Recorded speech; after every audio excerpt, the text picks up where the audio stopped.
Hello and welcome to another Atypical Philosopher video with myself, Jonathan MS Pearce. This is a Frontline update for the 12th of December 2022. What's happened overnight? Well, not an awful lot. There's been some sort of GMLRS rocket launch attacks from Russia and shelling and the usual. Daily losses that the Ukrainians have produced for Russian losses have had a really significant uptick. And this is probably as a result of the hit they had on the Melitopol barracks that perhaps as many as 200 killed and wounded um, would be feeding into that, plus a couple of other hits on equipment such as the Dahar hit, and there's also a failed Russian attack that was pretty much taken out in the Donetsk region down towards Vuhledar, I think it was, but which I'll talk about later. But anyway, the figures are 620, so that's basically risen about 300 or just under 300 from yesterday and the days before. 24 tanks. Wow. I mean, I've seen a couple of T90s around Bakhmut as well to add that'll be probably fed into that, which is a big loss.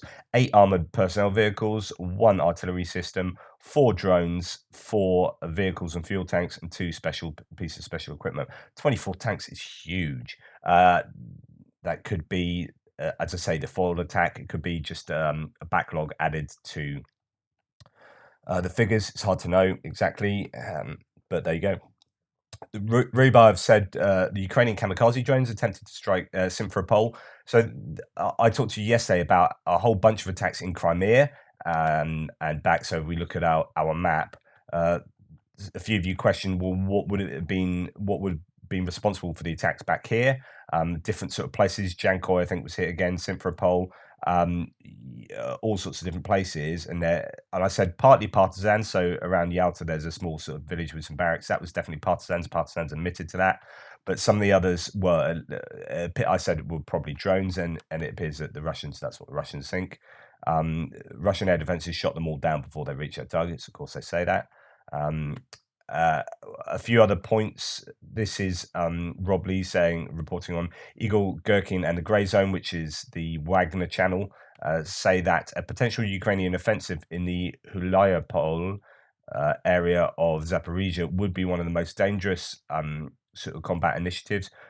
Gherkin mentioned a large Ukrainian mechanized force in the area, and this goes back to the idea that, do you know what, around here, so that's where they're talking about, around here there could well be an offensive from the Ukrainians heading down towards the coast and cutting off these very important logistic lines. It could happen anywhere through Tokmak, down from Hulayapol, or any number of places along there. But I think that's going to probably happen at some point. And just another Rob Lee thing here says, Alexander Sladkov says, quote, Ukrainian artillery does whatever it wants. He says Russian counter battery is severely lacking because of a lack of ground reconnaissance and UAVs that can quickly locate Ukrainian artillery. Our artillery is blind. So this is the Russians admitting that they're struggling artillery-wise, and that they don't have eyes in the sky effectively for, or at least for effective counter battery fire. Now, that's really interesting because so long we've heard that the Russians have actually got better UAV provision, certainly in terms of cheap ranged UAVs, but this could be actually for shorter range UAV action. So ones you might not use the Orlands for. You're not going hundreds of kilometers. You're just going literally tens of kilometers for a short kind of look around to see where the artillery is, spot them, and do some counter artillery fire, counter battery fire. And it appears that they are lacking in that. So that could be the commercial off-the-shelf drones. Interesting. Anyway, the December the 12th British intelligence update. This is Euromaidan Press, or Euromaidan Press, talking about this, says it is improbable that Russia is able to generate an effective striking force to achieve Russia's claimed main objective of capturing Ukraine's Donetsk, Luhansk, Zaporizhia, and Kherson Oblast. I'd agree with this. So the idea that suddenly they're going to amass enough forces and capability, so the equipment needed to have a mass attack to take Donetsk and Luhansk entirely and keep them, is, I think, wishful thinking. When you look at how hard it is for them to take Bakhmut, just one town here, right? The months and months and months. and there's lots of people at the moment sort of producing infographics and whatnot to show how slow it has been, the amount of ground they've taken each month. It's like they don't have the ability. They just don't have the ability to strike. Imagine trying to take Sloviansk, Kramatorsk, and these kind of cities if they're struggling that much with Bakhmut. So I I think the writing's on the wall from the Russians. It's just how long they last before Putin is deposed or some other thing happens. Um, and back home, problems for Russia again. Another shopping mall burning. In fact, there's quite a lot of footage of this burning. It's in a city in the Moscow Oblast. Big old fire going on there. The roof is apparently just about to collapse. Probably has by now. Um, uh, Now, I reported on another one of these the other day. It could be sabotage, but actually, the more likely explanation is insurance job. So these shopping malls, about one third of shopping malls, apparently are looking like they're going to go bankrupt. Obviously, the economy has had a massive downturn, and when the government is spending, and just bear this in mind, 30% of their budget on the defences. 30%. Like we are talking in the West, it's like arguing whether we're going to spend as much as 2% on defence to qualify really for being part of NATO. So the NATO expectations are that you spend 2% on your defence budget, and then you things like I remember David Cameron promising, yeah, we'll spend 2%, and what he did is he just moved the pension payments to the armed forces into that 2%. It's like, yeah, we pay 2% now. It's like, no, that's pensions. You've moved military pensions, and it's just a bit of creative accounting. And that was like, oh, suddenly we're paying 2%. These guys are paying 30, will be paying 30% of their budget towards the defense. I mean, gee whiz. So that means that that other 28% compared to a NATO force is not going to be spent on, I don't know, you know, welfare or trying to stimulate the economy or this and that. Okay, you can try and stimulate the economy by spending it on the military industrial complex, but they're in serious trouble, the Russians, and it's not looking good for them. So yeah, it wouldn't be surprising if actually these malls, somebody's setting them on fire because the mall owners said, "Yeah, set it on fire because no one's shopping. We're in a huge recession going forward, and we better burn ours down before everyone burns them down, and they stop, giving out insurance and blah blah blah." So that could be what's happening there. Just to let you know as well, before we go into front lines, this attack on one of the airfields that happened last week, I don't even remember. This one's the Jagiellovo airfield in the Ryazan area. Uh, that you looked at these pictures and you thought, oh, okay, they've done a little bit of damage, and yeah, okay, it wasn't great. But how symbolic is that they can get a drone all the way into Russia to do that? Actually, it turns out that 3 pilots were taken out, and I think one was a major, which is actually fairly significant. So the killed pilots of the damaged Tu-22 M3, so the bomber. That is significant, interesting. Anyway, let's get on to the front lines. Okay, the reality is there's not a lot of information to come out from the fronts, really, apart from somewhere down here that I'll tell you about later, and obviously Bakhmut a little bit. Kupiansk to Svatove-Kreminna front line, the weather has got worse. Apparently, Russians have pulled in 200 pieces of equipment from the Kherson area, and that includes T-90 tanks. The Ukrainians saying they don't really pose a threat, but not an awful lot else. For example, no report says no map changes for today. There was some footage of fighting Novosilka, but it was probably older footage. The area around Novosilka and Kupiansk is a stalemate for both right now. And the airfield repelled attacks on Chervonopopivka and Zitlivka and Bilorivka, while Russian sources claim they drove the Ukrainian out of these towns. It's likely that the Ukrainians have presence there, but not fully controlled. South of Kreminna, the Ukrainians can see the city, so they're very close down south. Okay, let's just talk a little bit about that. Oh, my map seems to have gone a bit funky. Here we go. Right. So I want to just make a bit of a correction. So I said the last time I did an update that I couldn't understand the Sinkivka Liman axis that they kept talking about and why the Ukrainians might be pushing out from there.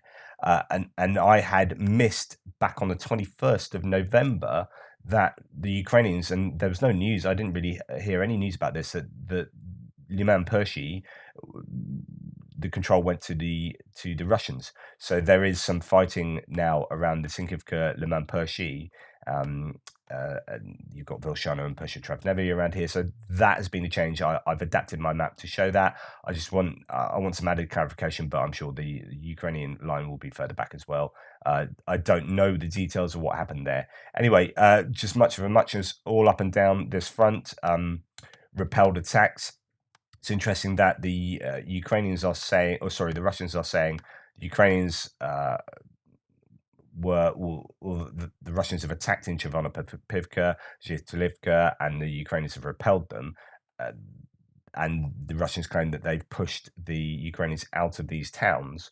Well, that would be interesting. That would show that they are putting on some counterattacks right up and down this front.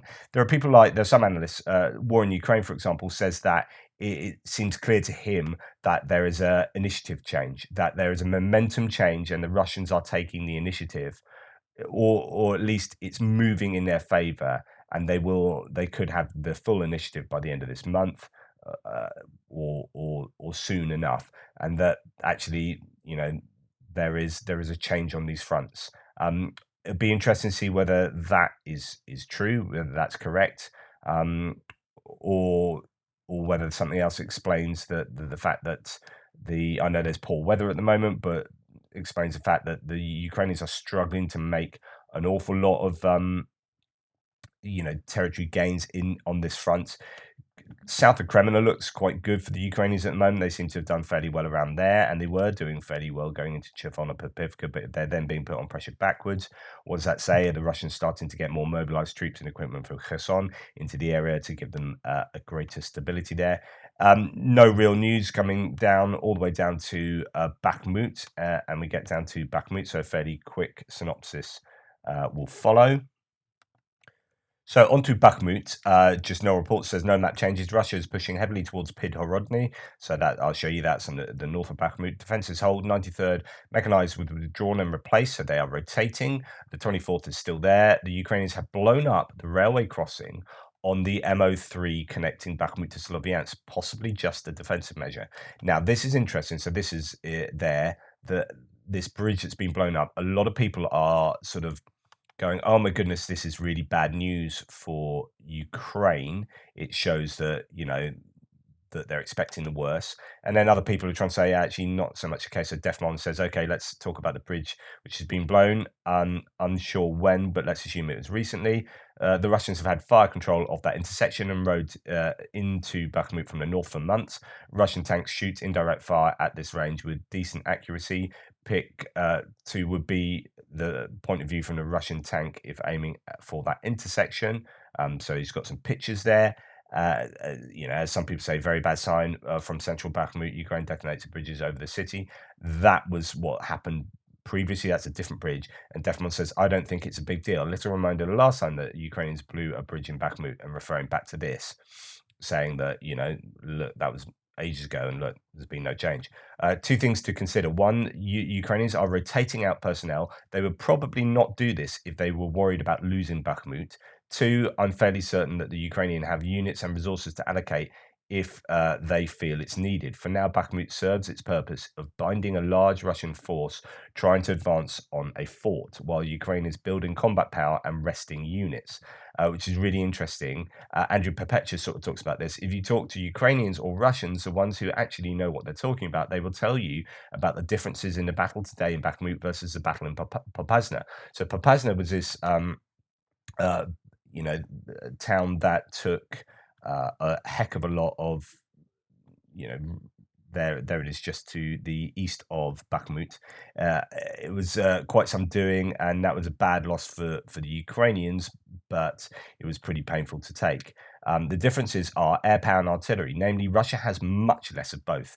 Russia's firepower in Bakhmut is probably 10 times more than what Ukraine has.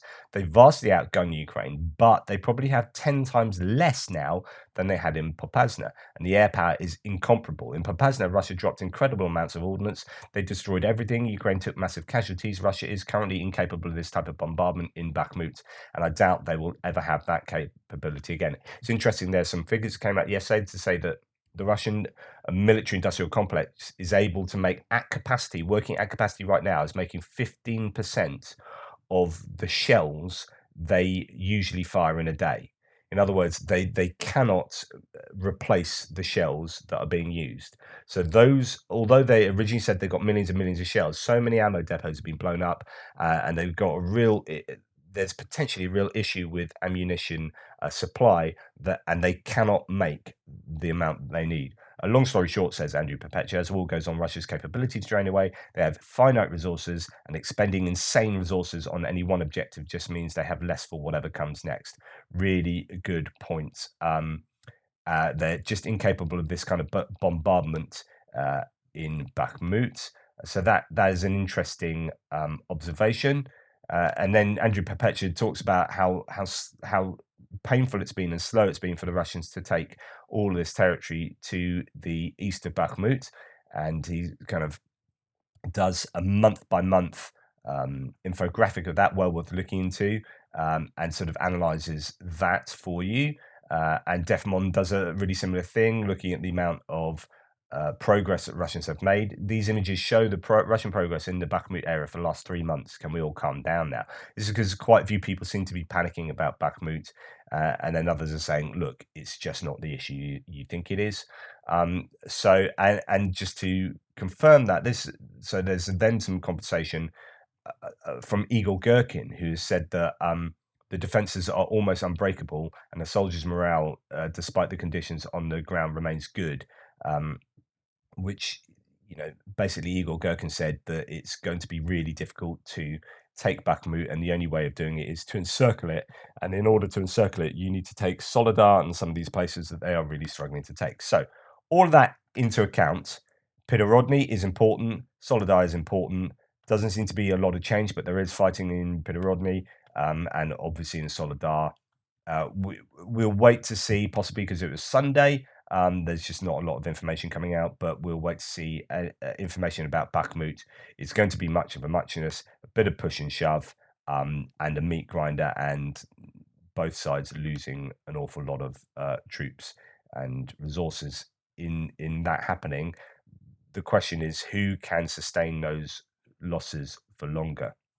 It might be that the Russians can sustain the troop losses in terms of mobilized soldiers, but do they have the ordnance and the equipment to continually replace their? That's open to debate.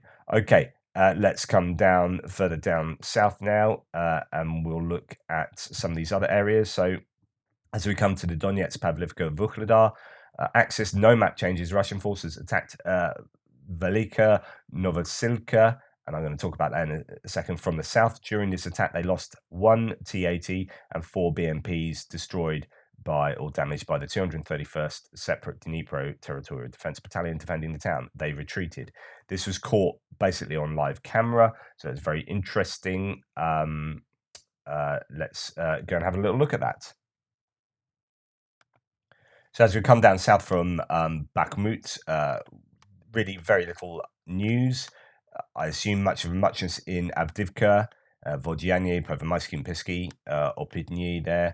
And again, much of muchness probably in Marinka, just very little news. Most of the news seems to be coming out of this area, sort of Novomykhailivka down Volodymyrivka and across past Pavlivka. So that's what we're going to talk about now. So we look in this bottom corner here, Novomykhailivka down to Pavlivka and Vuhledar here.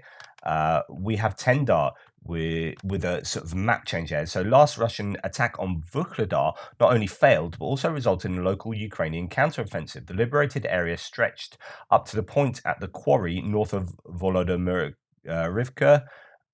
Russians have started to strike that area in order to stop the advance. So this is around here. So Vuhledar's over here, Pavlivka's down there, and it's over towards this area. The Russians have actually sort of retreated. Ukrainians are advancing in that area. So that would look something like, let's just change our map a little bit, do a bit of live map changing, so to speak. So what they're suggesting is something that looks rather like this, and that the Ukrainians appear to be, much further down around here, and that's not looking great for the Russians in that particular area.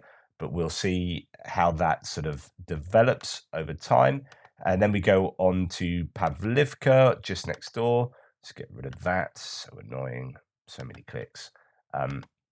So the Russian Marine Brigade's assaults are now completely bogged down in Pavlivka. They're currently being hit heavily with artillery and mortar fire. So that is, slowing things down around here. That's Pavlivka. Again, not too much difference around there, but the Russians are finding it hard. And then we move along to this place. This is the one that created the most news over the weekend, Velyka Novosilka. And there was this attack. So Rubar said, in the Vuhledar sector, Russian forces have begun an offensive on Velyka Novosilka with the aim of taking better positions and pushing the enemy out of several strongholds. However, as no report says here, Russian forces attacked Velyka Novosilka from the south. During this attack, they lost, as I told you, these vehicles, and they retreated. And in fact, this was caught on. So, Ukrainian drone streams back live footage of a failed Russian attack on Velyka Novosilka, Donetsk Oblast, over Google Meet to a combined command center. Ukrainian forces have taken advantage of these consumer-grade tools to provide commanders with real-time ISR. So, this is just an example of a battle that commanders can see live and then react to and then make commands rather than having someone on this front, radio back, which would be a kind of an audio bit of stimulus rather than kind of visual. This gives the commander such a better understanding of the battlefield. It's just incredible.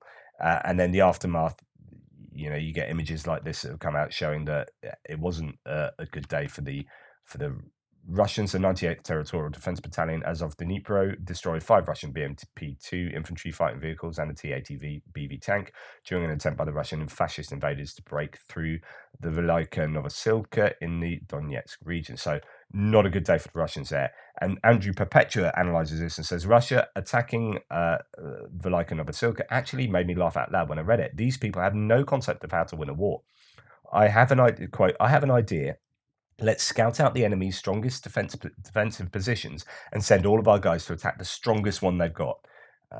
So he says the Russian command would be saying, if you ask me, what is the one spot that Russia isn't attacking that would be the stupidest place they could attack, I would have told you Velyka Novosilka. In fact, I think I wrote about this a few weeks ago. So he's absolutely damning of what the Russians have done there, saying it's absolutely ridiculous because it is a really strong area, and just not a good move for the Russians. But then, we've seen this time and time again, and really questioned what the Russians are thinking when they're attacking these sort of places. So there you go. That's what's happening there, and then really we move out of this area. So that was in this area. The Russians are pushed towards the Ukrainians there, and apparently the Ukrainians are really well defended there, and they absolutely hammed the Russians. The Russians retreated, and then really it's back to the usual shelling that's taken place. Quite a few places have been hit around the Dnipro River. If we go back to where are we? Sorry, I've got so many tabs open. Here we go. So in the Kherson area, we have nothing's changed. Russia, as usual, shelled the right bank, this time Kherson multiple times, and Berislav and Kakhovka area. But the Ukrainians have also been hitting back Holopristan, Aleshki, and a load of places along here. And of Kakhovka, I think the Ukrainians have been hitting as well. But no other real news out of there that's of anything particularly different to what we've heard for the last few days anyway. That's the Frontline update. Hopefully that was of some use to you. Thanks for supporting the channel. Please like, subscribe, and share. You can pop along to uasupporter.com/ATP. And if you buy anything from there that shows your support for Ukraine, I get some of the some commission for that, and that'd be absolutely fantastic. But it's up to you, obviously. I would just be hugely appreciative. Um, check out my Ukraine war update extra video later that will be coming out on my ATP Geo channel, and I'll be starting to do some of these frontline updates over there in the coming week. This week, I might put one or two of my frontline updates on that channel because I'm going to be migrating all of this sort of content over to there. Thank you so much. Take care. Toodle bits.